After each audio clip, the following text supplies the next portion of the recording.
Fl-isem tal-Missier u tal-Iben u tal-Ispiritu Santu. Il-grazzja ta' Sidna Ġesu Kristu li mħabba tal-Alla l-Missier u l-għaqda fl-Ispiritu Santu tkun magħkom il-koll. L-odwa tajba merbħa din iċ-ċelebrazzjoni din it-tnejn tat-tieni ġimgħa tal-Għid li għandna 50 ġurnata niċċelebraw l-Għid. Imma l-ulu ukoll il-Knisja ida tiċċelebra festa ta' qaddisa ta' żminna San Giovanna Molla Beretta li kienet tabiba fil-żmien ta' tqala tat-tarbija tagħha għażlet li tħalli n-natura tagħmel għax kien hemm ir-riskju jew it-tarbija u hija għażlet li tmuti. U b'din lotja biex tagħti ħajja bil-met tagħha il-Knisja għarfet il-dusija ta' din il-mewt. Bl-interċessjoni tagħha nixtieq bħala intenzjoni li tolbu għal dawk il-nisa dawn il-problemi ta' tqala diffiċli. Min jafda fil-mulej isib is-serenità tiegħu. Għax il-fidi tagħna kif naraw fil-Vanġelu huwa id-dawl tal-verità li Kristu bil-qawmen tiegħu ġebilna. U għalhekk ejjew kif jixtaq niċċelebraw din qudiesa billi narfu n-nuqqasijiet tagħna u b'qalb niedma u tama kbira fil-maħfra tal-mulej nitolbuh maħfra. Nistqal Alla li jista' kollox u lilkom ħuti li jien għaddiet ħafna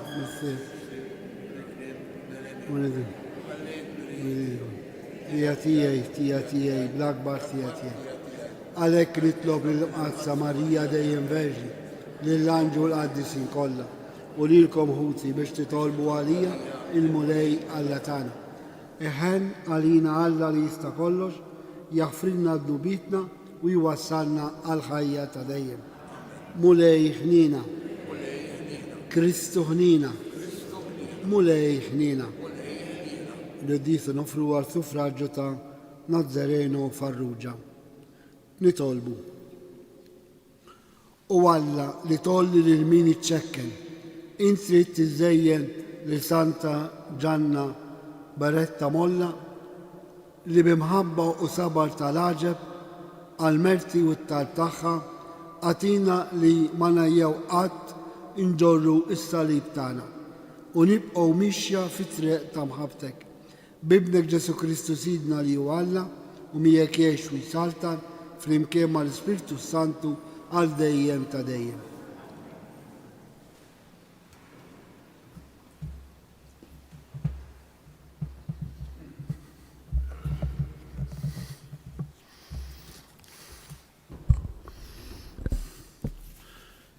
Għarem il-ktib tal-Atti tal-Apostli.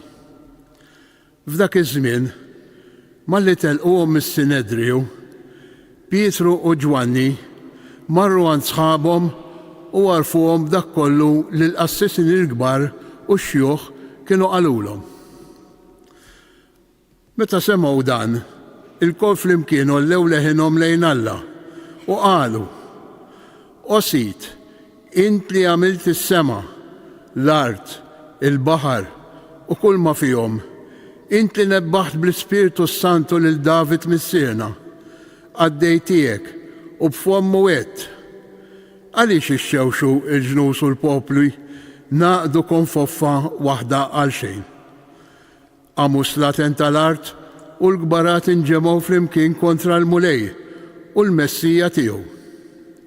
Għax ta' bilħaq f'din il-belt Erodi u Ponzu Pilatu naqdu flimkien mal-pagani u n-nies ta' Iżrael kontra l-qaddej qaddis tiegħek Ġesu li int ikkonsagrajt. Biex jagħmlu dak kollu li bil-qawwa u r-rieda tiegħek iddestinajt minn qabel li kellu jsir. Issa mela mulej ħares lejn it-teddid tagħhom u għamel li l-qaddejja tiegħek ixandru kelmtek bil-kuraġġ kollu. U mittidek biex isiru fejqan u sinjali u mirakli permezz tal-isem tal-qaddej qaddis tiegħek Ġesu. Kif spiċċaw jitolbu il-post fejn kienu miġbura teżżes u l-koll imtlew bl-Ispirtu Santu u bdew ixandru l-kelma ta' Alla bil-kuraġġ kollu. Il-kelma tal-mulej. Rodda ħajr lill-Alla. Ħinja dawk kollha li jiskennu fik mulej. Ħinja dawk kollha li jiskennu fik mulej. Għaliex jixxewxu l-ġnus u l-popli jrednu għal xejn. Is-slaten tal-art iqimu u l-gbarat jiftemu bejnietom kontra l-mulej u l-midluk tiegħu. Ħankissru l-ktajjen tagħhom u ntajru minn fuqna l-irbit tagħhom. Ħinja daw kollha li jistennu fik mulej. Dak li hu fis-smewiet jitħak bihom. Il-mulej biċċajt jeħodhom. Imbagħad ikellilhom bil-għerra, bil-qilla tiegħu ikexkixhom. Għax jien għamiltu s-sultan tiegħi fuq Sion, l-għolja imqazza tiegħi. Ħinja daw kollha li jistennu fik mulej. Irrid inxandar id-digrit tal-mulej u qalli, ibni int, jien illum nissiltek. Itlobni u l-ġnus natik bwirtek u truf tal-art bi priża tiegħek. Virga tal-ħadid int kissirhom, bħal ġarra tal-fuħħar frak tagħmilhom. Ħinja daw kollha li jiskennu fik mulej. Inqumu għall-Evanġelju. Alleluja. Alleluja.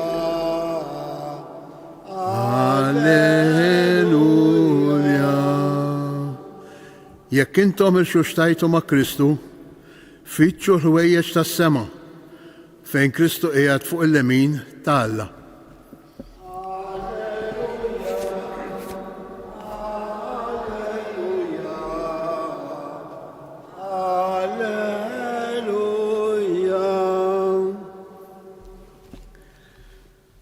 Il-mulej ma'kom. Qari mill-Vanġelu skont San Ġwan. Kien hemm fost il-Fariżej raġel jismu Nikodemu, wieħed mill-kbarat tal-Lut.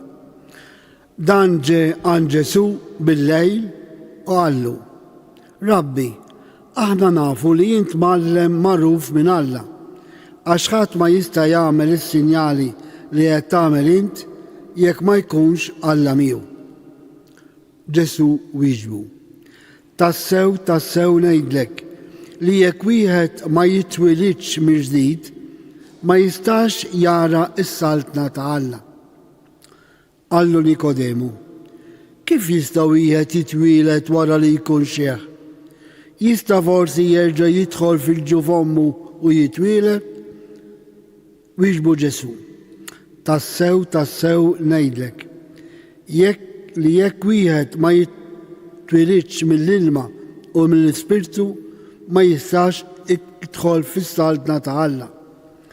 Dak li jitwieled mill-ġisem u ġisem, u dak li jitwieled mill-Ispirtu u Spirtu. Ma tistaġibx jekk jien qedtlek li jeħtieġilkom titwildu mill-ġdid. Ir-rieħ fejn irid jonfoħ, tisma' ħossu imma ma tafx mnejn hu ġej, fejn hu sejjer. Hekk jiġri minn kull min jitwieled mill-Ispirtu. Il-kelma tal-mulej. Interessanti din is-silta tal-Vanġelu li Ġesu kien qiegħed jitkellem ma' wieħed għaref fil-liġi ta' Mosè, wieħed mill-kbarat tal-pop dan Nikodemu. U San Ġwan isemmi żewġ affarijiet interessanti. L-ewwel nett jgħid li dan Nikodemu mar bil-lejl għand Ġesu. Qabel kienu jagħtu iktar importanza għax ta' pari kien jibża mill-lut, imma mhix dik bil-lejl ifisser fid-dlam. U fil-Bibja il-lejl huwa dejjem sinjal ta' mewt, sinjal ta' dlam. U Ġesu smajna f'din il-silta qasira xi 3 darbiet jew 4 jisħaq li hemm bżonn jitwielet mill-ġdid biex ikun jista' jidħol fis-saltna tas-sema, fis-saltna ta' Alla. U Ġesu kien qiegħed jgħid twilid, insista. It-twilid hija xi ħaġa kompletament ġdida ta' ferħ. Mhix hekk ngħidu wkoll illi meta jitwieled tarbija li tkun diġà ħajja tara għall-ewwel darba id-dawl tad-dinja, id-dawl tal-ħajja. Hawnhekk Ġesu irid jgħid li huwa verament id-dawl u dak id-dawl li jerġa' jiġġenera, iġeddet, iwellet mill-ġdid il-ħajja tagħna. Ġesu bil-qawmen tiegħu sar id-dawl tad-dinja, id-dawl tal-bnedmin għax id-dinja magħmula mill-bnedmin. U min jimxi fid-dawl ta' Kristu ikun qed jimxi fil-verità. Dan il-Fariżew Nikodemu kien joqsu xi ħaġa għalhekk mar isaqsih u Ġesu qallu jekk ma titwildux mill-ilma u mill-Ispirtu ma tistgħux tidħlu fis-saltna ta' Alla.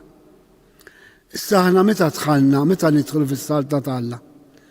Nidħlu meta nitwildu mill-ġdid bis-sagrament tal-Magħmudija, l-Ispirtu u l-ilma. U din hija l-istedina li l-Vanġelu tal-lum, l-liturġija tal-lum tistedinna biex nerġgħu niġġeddu bid-dawl ġdid li Ġesu jagħmlilna. Imma dan id-dar fenna fuq bħala mamdin. Aħna bħala mamdin niftakru li aħna nsara meta ikonna dik l-aċċ għall-kelma tal-Alla, meta jkollna dik ix-xewqa għad-dawl, meta jkollna dak il-ħsieb li nsibu l-verità. U dan insibuha permezz tal-Knisja, permezz tal-liturġija u ċerti sinjali. Pereżempju qegħdin taraw hawnhekk dan il-blandun. Ifakkarna li Kristu rebbieħ fuq id-dnu, fuq il-mewt u fuq id-dlam. Għalhekk il-Knisja tixel dan il-blandun f'Sibt il-Għid fil-velja tal-Għid biex tfakkarna li fejn jidħol Kristu xoxt bil-qawwa tiegħu tidħol il-verità, jidħol id-dawl. Għandna sinjol ieħor tal-Magħmudija. Aħna nirċivuha darba biss f'ħajjitna, fil-bidu ta' ħajjitna. U kull darba li ikonna ċans inġeddu l-Magħmudija hija stedina ta' tiġdid fil-ħajja tagħna. U l-ħajja tagħna tiġġedded bid-dawl ta' Alla. Hemm sinjal ieħor illi ftit insemmuh illi x'kien nidħlu fil-Knisja kien hemm dik l-akwa santiera fejn kien hemm l-ilma mbierek li fakkarna l-ilma tal-Magħmudija. Din nistgħu ntuha tifsira interessanti kif jgħidu ċerti teoloġi u jien naqbel magħhom li jgħid illi x'kien nidħlu fil-Knisja dak l-ilma mbierek ifakkarna.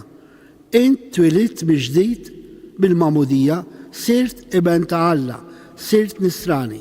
Ftakar li ġejt hawnhekk biex tiċċelebra il-fidi tiegħek u l-fidi tiegħek hija fi Kristu xost li jagħtina dan id-dawl permezz tal-kelma tiegħu.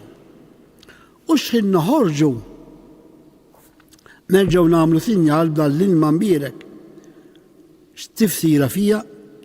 Issa li ċċelebrajt il-fidi hawnhekk, ħadd id-dawl tal-mulej, issa għejx bimħabba il-ħajja tiegħek. Għejx fil-verità, fil-fer il-ħajja tiegħek. Veru forsi dan l-aħħar snin minħabba l-Covid mhux dejjem fil-knejjes kien hemm dak l-ilma mbierek għax naħsbu li sa nimordu. Imma insomma, dik hija interpretazzjoni personali. Però dan huwa s-sens tiġi fil-Knisja għax inti mammet, inti jiben ta' Alla, tiltama Alla l-missier u x'kien toħroġ ċarġi tiftakar. Issa dak li iċċelebrajt il-laqgħa tiegħek ma' Kristu għejxa mill-ġdid fid-dinja. Mhux hekk għamel Nikodemu. Mhux hekk jagħmlu dawk in-nies anke fil-Vanġelu bħal Levi, il-Levita San Mattew li kien midneb kbir, pubblikan, biddel ħajtu se jiltaqa' ma' Kristu. Fil-Vanġelu mimli b'dawn il-persuni li jiltaqgħu ma' Kristu u sabu ħajja ġdida.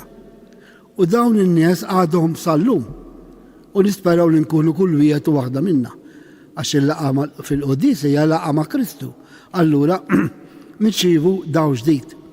Għalhekk importanti iċ-ċelebrazzjoni ta' kuljum għax għandna bżonn id-dawl biex il-ħajjitna tkun imdawla mill-verità, mill-ferħ, mill-imħabba u l-kuraġġ li aħna nsibu meta verament inħallu l-Ispirtu ta' Alla idawwalna.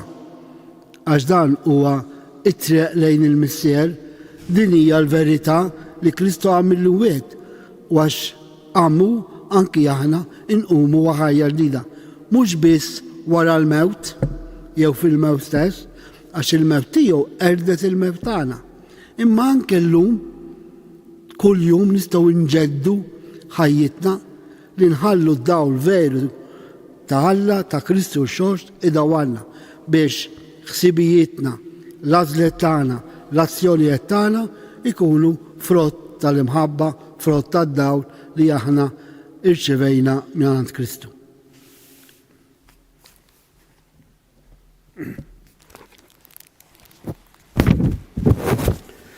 Ir-resqu t-talb tagħna bl-interċessjoni ta' Qaddisa tal-lum Ġwanna Baretta Molla li għexet dejjem fl-imħabba ta' Alla kemm fil-professjoni tagħha bħala tabib u anke bħala illi b'imħabba kbira ta' ħajjitha. Nitolbu għall-komunità tal-insara biex bħal dik apostolika tkompli x-xandar bla xkiel il-kelma fl-isem ta' Ġesu il-qaddej u l-midluk tiegħek. Nitolbu għall-popli tad-dinja u tal-mexxejja tagħhom biex ikunu doċili għat-talim ta' Kristu, Messija u mexxej tal-ħolqien li huwa il-verità fuq l-istorja tal-bniedem. Nitolbu għall-ġenituri insara li f'dawn il-ġranet jagħmlu it-trabi tagħhom biex jgħixu ir-responsabilità li jedukawhom fil-fidi bil-kelma u l-eżempju tagħhom. Nitolbu għalina biex inħallu l-Ispirtu ta' Kristu xost jagħmilna bnedmin ġodda li nxandru bħajjitna il-kelma li salvana. Nitolbu wkoll l-Ispirtu Santu idawwal il-Knisja tal-lum fl-għażla għal Papa ġdid biex inħallu għax nemnu li l-Ispirtu Santu huwa li jmexxi il-Knisja biex il-fidi tagħna fil-għaqda mal-Knisja tkun verament ta' għaqda ta' ferħ u ta' fidi. Nitolbu wkoll għal dawk il-morda u dawk li huma flimkien magħna permezzi tal-mezzi soċjali biex bl-interċessjoni tal-Madonna ta' Pinu inkunu doċili għall-azzjoni tal-Ispirtu Santu biex inħalluh jaħdem fina għajġedidna ġurnata b'ġurnata. Nitolbu. Permettuli talba bit-Taljan. Fratelli e sorelle, preghiamo il Signore che ci ha donato la luce della sua verità, del suo amore per mezzo del sacramento del battesimo, perché la nostra vita ogni giorno sia illuminata dall'amore che Cristo ci ha donato col suo mistero pasquale. Preghiamo. Nitolbu. Resqu wkoll it-talb personali tagħna. O Alla, int ħtart lil Ġesu Kristu bħala għaddej u Messija u fil-qawmen tiegħu għamiltna rebbieħa fuq id-dnub, il-mewt u d-dlam. Qaddisna bid-doli tal-Ispirtu tiegħek biex inweldin miġdid inkunu nistgħu naslu fis-saltna tiegħek bi Kristu Sidna.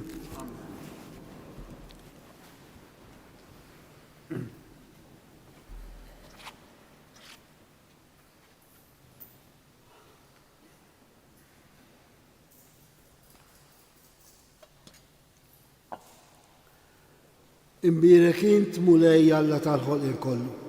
Għax fi tjubita jtajdna dan il-ħobs li għedin nofrulek, frott tal-art u xogħol il-bniedem li minnu jsir għalina il-ħobs tal-ħajja.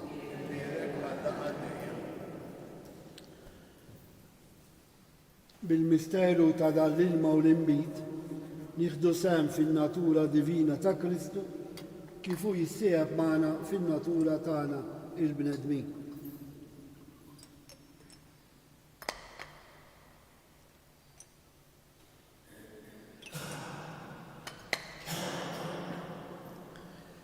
Imbirek int mulej Alla tal-ħolqien kollu. Għax fi tjubita jtajdna dal-imbit li għedin nofrulek, frott tad-dilja u xogħol il-bniedem li minnu jsir għalina ix-xorb tar-ruħ. Naddaf li mulej minn żuniti u d-dub tiegħi aħsini. Itolbu ħuti biex is-sakrifiċċju tiegħi u tagħkom ikun jogħġob lill-Alla l-Missier li jista' kollox.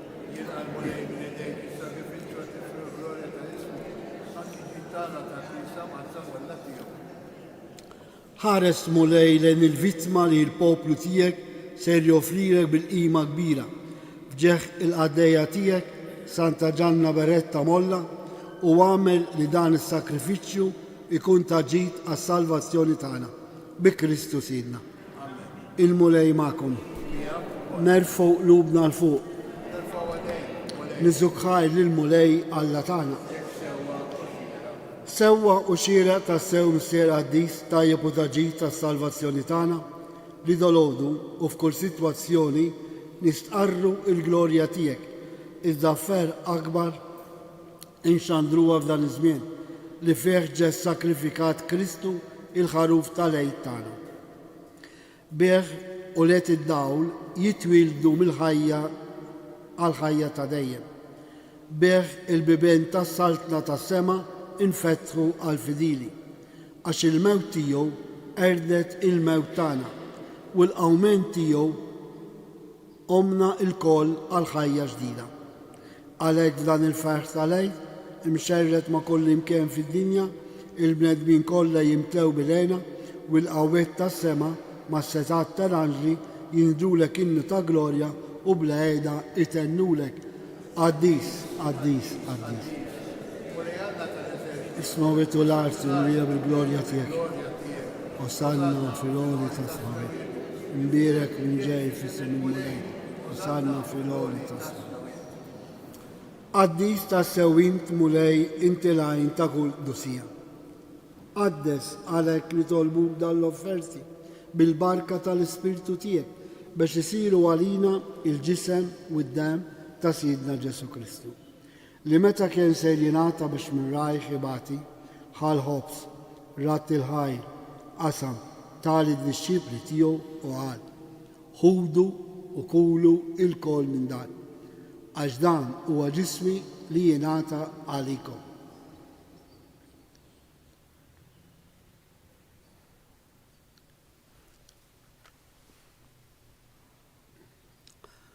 Ekku kol wara l-ikla ħal-kalċi reġerat il-ħaj tali d-disċipli tiegħu u qal: ħudu u xorbu minnu l-kol, għax dan huwa l-kalċi ta' demmi tal-patti ġdid li jibqa' dejjem. Id-demm li xxerret għalikom huwa l-bnedmin kollha għal maħfra ta' dnubiet. Għamlu dan tifkira tiegħi.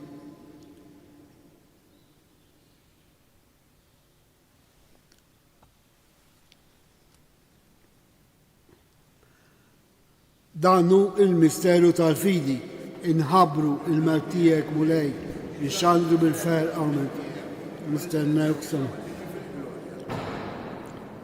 Għalhekk aħna u nagħmlu dan tifkira tal-mewt u l-għawmin ta' Sidna Ġesu Kristu, nofrulek mulej il-ħobs tal-ħajja u l-kalċi tas-salvazzjoni. U rodulek ħajr, għax oġbok tilgħana hawn quddiemek biex naħduk. Mitċokontani tolbu l-Ispirtu Santi għadna f'nisawijiet li jinna nieħdu sehem il-ġisem u d-dem ta' Kristu. Ftakar mulej fi knisja tiegħek imxerda mad-dinja kollha, wettaqa fl-imħabba fl-imkien mal-isqof tagħna Anton u mal-ministri u l-poplu li jint għażilt għalik. Ftakar fil-qaddej tiegħek Nazzarenu farruġa li joġbok issa jaħlu għal għandek minn dinja. Ftakar ukoll dak ħutna li raqdu bit-tama tal-qawmin. Daħħal il-mejtin kollha quddiemek fid-dawl tas-sef tiegħek. Ħen għalina l-koll nitolbuk, għatilina wkoll il-wirt tal-ħajja ta' dejjem, flimkien mal-Verġi mqazzom Malla Marija, l-arus tagħha Ġuseppi, l-Apostli San Ġorġ Preka, Santa Gianna Beretta Molla u l-qaddisin kollha li jgħixu fil-biberija tiegħek sa mill-bidu tad-dinja. Għamel li moħħhom jinfarruk u nsebħuk Ġesu Kristu ibnek. Bi Kristu, ma' Kristu u fi Kristu jingħata lilek Alla missier li tista' kollox, flimkien mal-Ispirtu Santu, kull ġeħu glorja għal dejjem ta' dejjem. Ejjew flimkien nitolbu kif jallimna Ġesu. Missierna li jinti vismawek, jitqaddes ismek, tiġi saltnatek, ikun li tritint kif is-sema jida fl-art. Ħobżna ta' kuljum għatina llum, aħfrinna d-dubitna bħalma naffru l-minu ħati għalina, la ddaħħalnex fid-diġrik iżda ħlisna mid-deni. Aħlisna nitolbuk mulej minn kull deni, għatina fi tieba tiegħek il-paċi fi żmienna biex inkunu ħilsa dejjem mid-dnub u mħarsa minn kull inkwiet.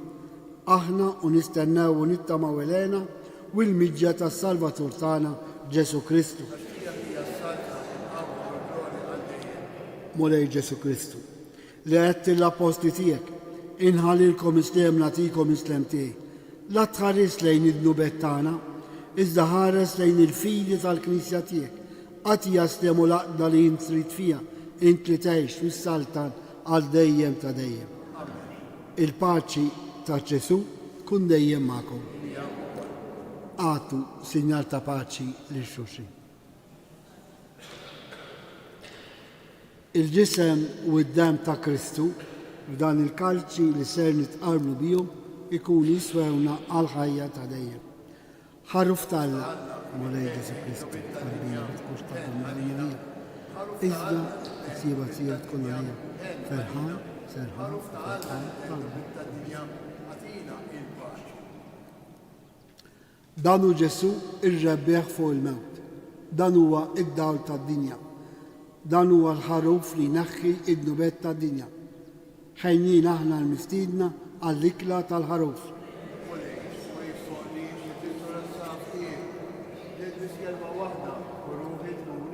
Il-ġisem ta' Kristi ħarisna l-ħajja ta' dejjem.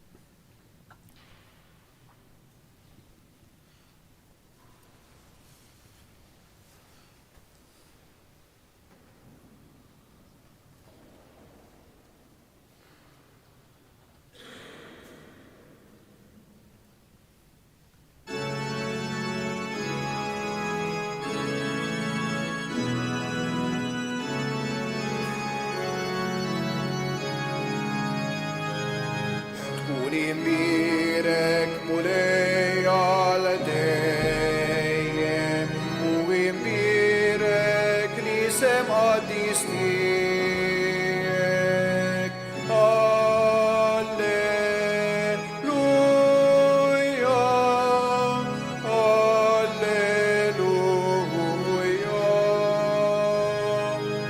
Int li ħlaqti s-sema u l-ard, Alla kbir mulejn tal-għaloni, sultan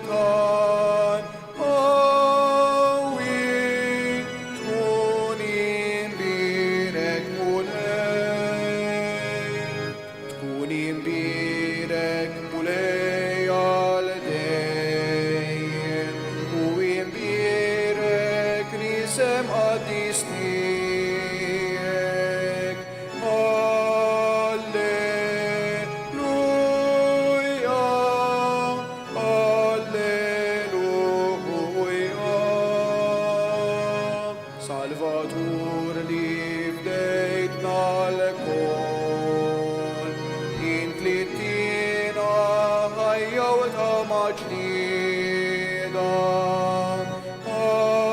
قديس قوي تكوني مبيرك مولاي تكوني مبيرك مولاي على دين ومبيرك لسم قديس ليك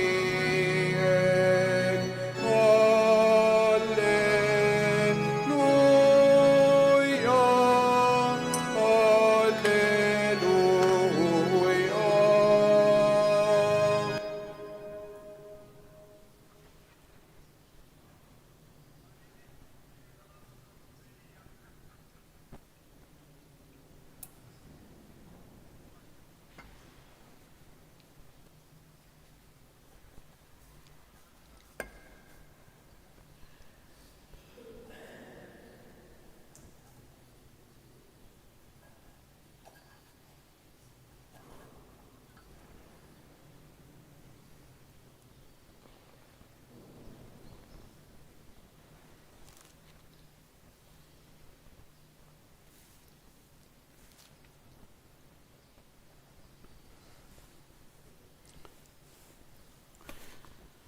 Infaħru il-mulej billi nejdu għal tliet darbiet. Il-mulej għam tassew mill-wiet, alleluja, alleluja. Il-mulej għam tassew mill-wiet. Alleluja. Il-mulej għam tassew mill-wiet, alleluja, alleluja.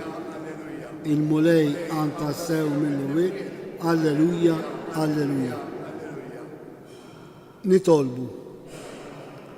Inti mlejtna mulej bid-doni qaddisa tiegħek fit-tifkira ta' Santa Gianna Beretta Molla u għamel li bil-qawwa tagħhom nitnatfu miftijietna u dejjem nitwettqu permezz tal-kelma tiegħek.